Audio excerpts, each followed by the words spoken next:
For another. Can I say one thing on margins as it pertains to the restaurant industry? Sure. In '08, they made in this city alone, which is literally over 1,000 restaurants, they generated $2.6 billion in revenue, profit. Okay. In 2009, it's closer to $3 billion. Okay. But Derek, in the last 20 years, ask him how many raises he's had. He's made $2.13 every hour he works. Doesn't get a raise. Okay, but they're making billions in dollars, and it's not getting to the workers. So that's the margin that they're working with in this city, you know, and the great divide between the workers and the people who own the restaurants. Another action opportunity that's coming up on the fisheries front is in November as well. In early November, there are policymakers that are taking on, that need to hear from people about whether or not we want consolidation of the fishing industry to happen.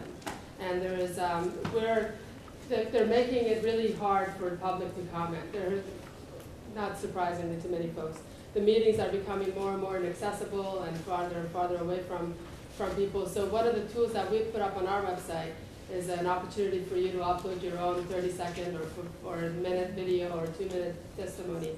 You can go to whofishesmatters.org or our website, nominate.org, and you can just, doesn't matter, use your iPhone or your favorite phone, be behind your desk, be wherever you want to be, and just upload a few seconds of video that says why you think who captured your fish should matter and why corporate takeover of our seafood supply is in the way that you want the fisheries to take, and why fishery managers should put a cap on consolidation of fishing power and aggregation of fishing power into the hands of the few, instead of making sure small and medium scale family fishermen end up being the ones who catch the same amount of fish. They're not talking about reducing the amount of fish.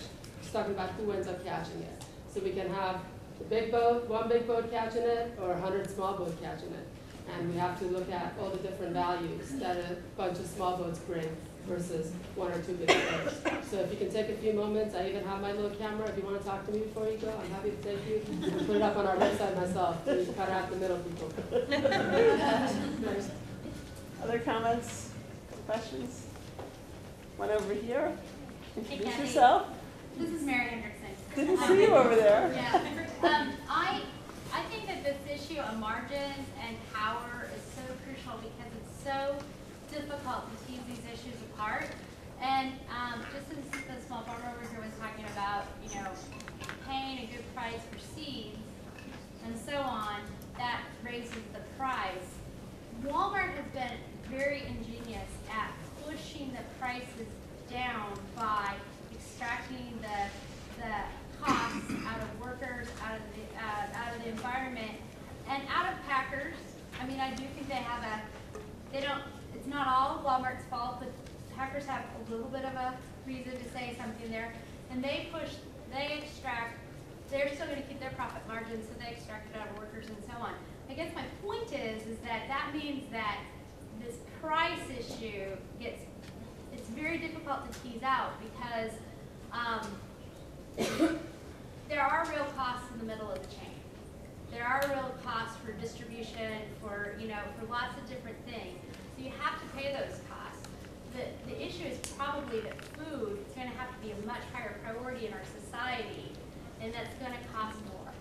And so if you say that, if it's going to cost more, and we get fair value chain partnerships across the chain, so nobody can extract or exploit other parts of the chain, then what does that do to make sure that everybody can afford it? And that I think these are the crucial issues, because there are real costs in the middle of the chain. It's just that there's a lot of exploitation going on there too. I mean, the middle of the chain is exploiting a lot of things too. So I think we have to be very careful and tease out all of the different issues of power and price and what that means there between the farmer and the eater, or the fisherman and the eater. And I think those are really crucial. And unfortunately, there's not great data on this. Yeah. And it's very easy to say, oh, fertilizer should cost less. Well, that's probably true, because who allocates fertilizer on the global level? Yara, Cargill, I mean, so you're looking at the big companies again. But on the other hand, fertilizer does cost something. It either costs something to make it from nitrogen or to have use sustainable practices to improve soil fertility. So there's real costs, and we got to make sure we tease those out and how they're related to power. Oh, thank you, Mary. Anyone else? Can I just ask where the sign-up sheet is? I know. Here. Has everybody signed? Okay. Has everybody here signed? And I'm going to ask, since we all made sort of long comments on the site, if either Karen or Joel have a closing comment, and then when we end, invite people to pick up materials and also to check out the websites for more information if you don't want to carry home paper. And to talk to me. What? And to talk to me. That's right. So, Yeah, just a quote, an educated consumer is the best customer. I mean, really, let's go out and educate people around this whole food movement.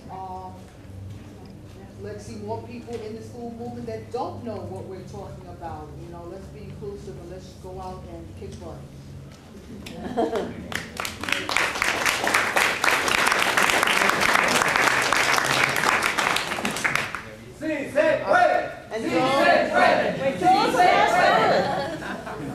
Well, just wanted to say that 2 weeks ago I was at the Farm Aid concert in Miller Park, and I and my family and my friends took the farm tractors there that were on display.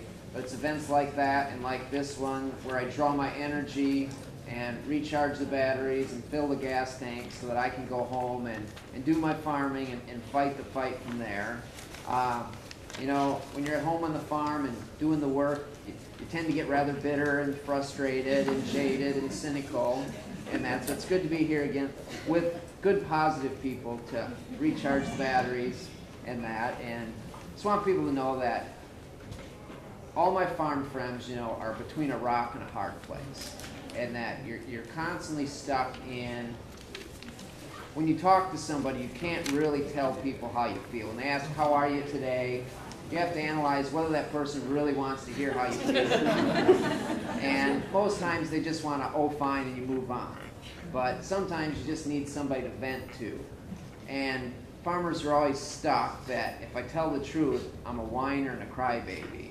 Well, I'm not, but I do complain sometimes. So bear with me in that, but with friends like this, we'll fight through it, and eventually we will win. And just if anybody wanted to see the Herds Dairyman, 3 points that if you care to look at it is, one is the top 50 co-ops list, which my co-op's number 40, but right on the opposite page is a correlation to the cost of pork, meat, and bone meal versus soybean meal, and how farmers should feed more pork, meat, and bone meal to their cows because it's a far cheaper protein source. Kind of a scary issue. And Ag Secretary Vilsack in the last few months at these DOJ hearings has been referring to the reference that 40% of our armed forces are made up of farmers in rural America. And for the first time ever, this is the back page of the Herds Dairyman. And it's Sidectin, just honoring our soldiers. And they're a chemical company that makes boron dewormers.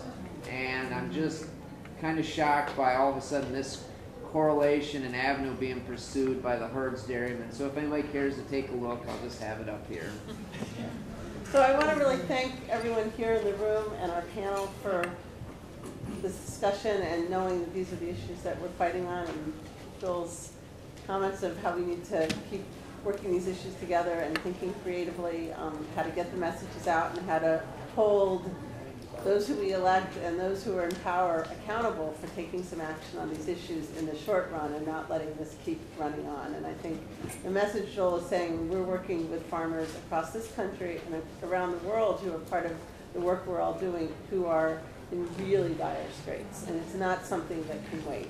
We need to have action. It needs to be the kind of action that's coming from all different directions. And I think the support of those of us who buy our food and those of us who eat and where we choose to make those purchases is really important, but we need to have systemic change at a policy level for that change to really work and to really mean as much as it needs to mean both domestically and internationally. So I want to thank everyone for being at this session and